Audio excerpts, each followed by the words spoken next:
हमारे YouTube channel हेंच के वीडियो को लाइक शेयर सब्सक्राइब करना ना भूले।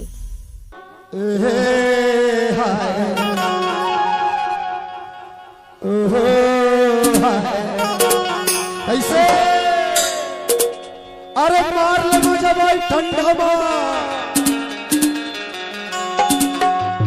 मार ले मुझे वो ग्लव्स लगाए मार ले मजा भाई मार ले मजा साल ओढ़ के मार कैसे मजा मार ले बता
Present by Hinge की video Karauli.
Present by Hinge की video Karauli.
Present by Hinge की वीडियो